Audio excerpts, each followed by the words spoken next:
एक गांव में दो लड़के रहा करते थे। उन दोनों में बहुत गहरी दोस्ती थी।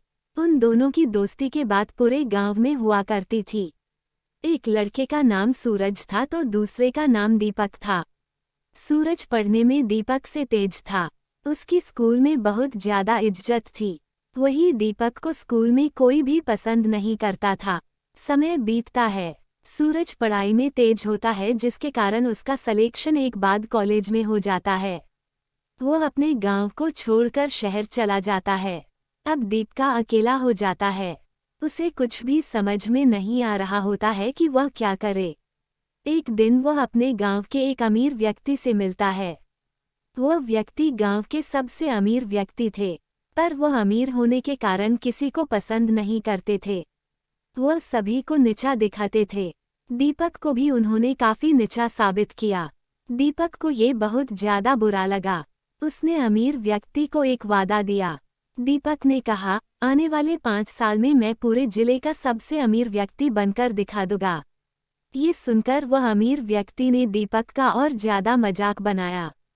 वह अपने घर जाता है और इसके बारे में सोचने लगता है कि वह अमीर कैसे बन सकता है। कुछ समय के बाद उसे पता चला है कि बिजनेस करके अमीर बना जा सकता है। वह एक बिजनेस को शुरू करता है, लेकिन उस बिजनेस में वह सफल नहीं हो पाता है। उसके लगाए सारे पैसे डूब जाते हैं। इसको देखकर गांव के लोग कहते हैं कि तुम कुछ भी नहीं कर सकते हो।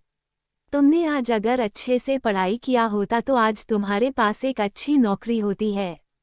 दीपक किसी दूसरे की कोई बात नहीं सुनता है, बस वह अपने काम को करता रहता है।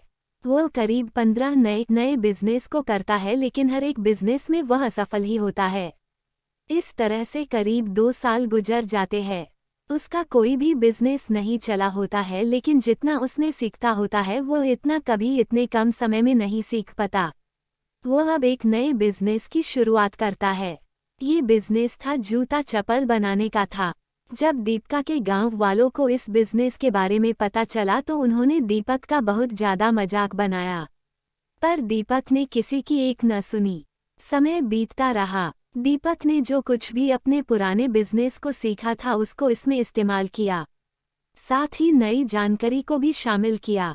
अब 5 साल पूरे हो चुके थे। उस घमंडी अमीर व्यक्ति को एक दूसरे व्यक्ति से किसी बिजनेस के सिलसिले में मिलाना था। जो व्यक्ति इस घमंडी व्यक्ति से अमीर था वह खुद ही घमंडी व्यक्ति के घर आता है। हम आपको बता दें कि उसका घर दीपिका के गांव में था। अब तक सूरज भी अपनी पढ़ाई करके गांव आ चुका था। अभी तक उसे कोई अच्छी नौकरी नहीं मिली थी। वह अभी नौकरी की तलाश कर रहा था।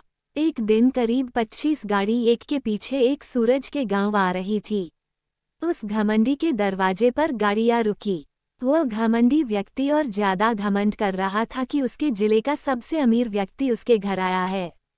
लेकिन वह देखता है कि उस गाड़ी से दीपक उतरता है, जो कि अब एक बहुत ही अमीर व्यक्ति बन चुका था। ये देखकर उस घमंडी व्यक्ति को वह बातें याद आ जाती है जो उसने दीपक को कही थी। अपनी कही बातों से वह बहुत शर्मिंदा था। यहाँ पर दीपक उस अमीर व्यक्ति से उसका बिजनेस खरीदने आया था, जो बिजनेस अब डूब रही थी। दीपक सूरज से भी मिलता है। दीपक सूरज को अपने साथ काम करने को कहता है, जिस पर सूरज तैयार हो जाता है। दीपक सूरजा को उस अमीर व्यक्ति का बिजनेस दे देता है। इसके बाद दीपक कभी पीछे मुड़कर नहीं देखता है। वह बस सफलता की सीढ़ी चढ़ता जाता है। ये कहानी यहीं खत्म होती है और इस कहानी से हमें मोटिवेशन मिलता है कि हम चाहे जितनी बार असफल हो पर हमें कभी हार नहीं मानना चाहिए। साथ ही हमें किसी दूसरे की बुरी बात को भी नहीं सुनना चाहिए, जैसा दीपक ने इस कहानी में किया। दोस्तों, आपको ये कहानी कैसी लगी जरूर करें और अच्छी लगी तो चैनल सब्सक्राइब करें।